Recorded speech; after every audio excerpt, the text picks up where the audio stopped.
ಅಲ್ಲ ಗೈಸಲ್ಲ. ಬಟ್ ಅದಕ್ಕೆ ನಾವು ಏನು ಮಾಡ್ತೀವಿ ಅಂದರೆ ಈ ಮಾಯ್ಶ್ಚರ್ ಸೆನ್ಸರ್ನ ಒಂದು ರೂಟ್ಸಲ್ಲಿ ಹಾಕ್ತೀವಿ. ಯಾಕೆ ರೂಟ್ಸಲ್ಲೇ ಆಗಬೇಕು ಅಂತ ಹೇಳಿದಾಗ ನಮಗೆ ಯಾವಾಗ ರೂಟ್ ಸ್ಟ್ರಾಂಗ್ ಇರುತ್ತೋ ಸ್ಟೆಮ್ ಸ್ಟ್ರಾಂಗ್ ಇರುತ್ತೆ, ಈಲ್ಡ್ ಚೆನ್ನಾಗಿ ಬರುತ್ತೆ. ರೂಟ್ಸೇ ಸ್ಟ್ರಾಂಗ್ ಇಲ್ಲ ಅಂದರೆ ನಮ್ಗೆ ಈಲ್ಡ್ ಬರಲ್ಲ. ಸೊ ರೂಟ್ ಸ್ಟ್ರಾಂಗ್ ಆಗಬೇಕನ್ನೋ ನಾವು ನಾರ್ಮಲ್ ರೈತ ಏನಂದರೆ ನೀರು ಜಾಸ್ತಿ ಬಿಟ್ಬಿಡ್ತಾರೆ, ಬಿಡಪ್ಪ ಚೆನ್ನಾಗಿರುತ್ತೆ ಅಂತ. ಆದರೆ ಅವ್ರಿಗೆ ಮೇನ್ ಮಾಡೋ ತಪ್ಪು ಅದೇ, ರೂಟ್ ಜಾಸ್ತಿ ನೀರು ಬಿದ್ದಷ್ಟು ರೂಟ್ ಸ್ಟ್ರಾಂಗ್ ಆಗಲ್ಲ, ಅದಕ್ಕೆ ಗೊಬ್ಬರನೂ ಸಿಗಲ್ಲ. ಕಡಿಮೆ ಬಿದ್ದಷ್ಟು ರೂಟ್ ಸ್ಟ್ರಾಂಗ್ ಆಗಲ್ಲ. ಸೊ ಅದಕ್ಕೆ ಈ ಮಾಯ್ಶ್ಚರ್ ಸೆನ್ಸರ್ ಏನು ಯೂಸ್ ಮಾಡುತ್ತೆ ಅಂದರೆ ಎಷ್ಟು ನೀರು ಬೇಕು ಅಷ್ಟು ಮಾತ್ರನೇ ಕೊಡುತ್ತೆ.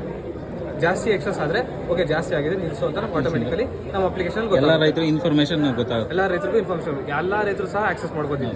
ಯಾರಿಗೆ ಈ ಥರ ಇದೇನಿಲ್ಲ, ಎಲ್ಲ ರೈತರು ಸಹ ಆಕ್ಸೆಸ್ ಮಾಡ್ಬೋದು. ಅದು ಯಾವ ರೀತಿ ಗೊತ್ತಾಗುತ್ತೆ ರೈತರಿಗೆ? ಅದು ಮೊಬೈಲ್ ಅಪ್ಲಿಕೇಶನಲ್ಲಿ ಗೊತ್ತಾಗುತ್ತೆ. ಆ ಮೊಬೈಲ್ ಅಪ್ಲಿಕೇಶನ್ ಬಂದು ಫೈಲೋ ಅಂತ ಗೈಸಲ್ಲ. ಬಟ್ ಅದಕ್ಕೆ ನಾವು ಏನು ಮಾಡ್ತೀವಿ ಅಂದರೆ ಈ ಮಾಯ್ಶ್ಚರ್ ಸೆನ್ಸರ್ನ ಒಂದು ರೂಟ್ಸಲ್ಲಿ ಹಾಕ್ತೀವಿ. ಯಾಕೆ ರೂಟ್ಸಲ್ಲೇ ಆಗಬೇಕು ಅಂತ ಹೇಳಿದಾಗ ನಮಗೆ ಯಾವಾಗ ರೂಟ್ ಸ್ಟ್ರಾಂಗ್ ಇರುತ್ತೋ ಸ್ಟೆಮ್ ಸ್ಟ್ರಾಂಗ್ ಇರುತ್ತೆ, ಈಲ್ಡ್ ಚೆನ್ನಾಗಿ ಬರುತ್ತೆ. ರೂಟ್ಸೇ ಸ್ಟ್ರಾಂಗ್ ಇಲ್ಲ ಅಂದರೆ ನಮ್ಗೆ ಈಲ್ಡ್ ಬರಲ್ಲ. ಸೊ ರೂಟ್ ಸ್ಟ್ರಾಂಗ್ ಆಗಬೇಕನ್ನೋ ನಾವು ನಾರ್ಮಲ್ ರೈತ ಏನಂದರೆ ನೀರು ಜಾಸ್ತಿ ಬಿಟ್ಬಿಡ್ತಾರೆ, ಬಿಡಪ್ಪ ಚೆನ್ನಾಗಿರುತ್ತೆ ಅಂತ. ಆದರೆ ಅವ್ರಿಗೆ ಮೇನ್ ಮಾಡೋ ತಪ್ಪು ಅದೇ, ರೂಟ್ ಜಾಸ್ತಿ ನೀರು ಬಿದ್ದಷ್ಟು ರೂಟ್ ಸ್ಟ್ರಾಂಗ್ ಆಗಲ್ಲ, ಅದಕ್ಕೆ ಗೊಬ್ಬರನೂ ಸಿಗಲ್ಲ.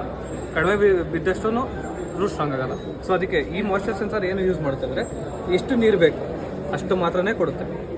ಜಾಸ್ತಿ ಎಕ್ಸಸ್ ಆದರೆ ಓಕೆ ಜಾಸ್ತಿ ಆಗಿದೆ ನಿಲ್ಲಿಸೋ ಅಂತ ಆಟೋಮೆಟಿಕಲಿ ನಮ್ಮ ಅಪ್ಲಿಕೇಶನ್ ಎಲ್ಲ ರೈತರು ಇನ್ಫಾರ್ಮೇಷನ್ ಗೊತ್ತಾಗುತ್ತೆ. ಎಲ್ಲ ರೈತರಿಗೂ ಇನ್ಫಾರ್ಮೇಷನ್, ಎಲ್ಲ ರೈತರು ಸಹ ಆಕ್ಸೆಸ್ ಮಾಡ್ಬೋದು.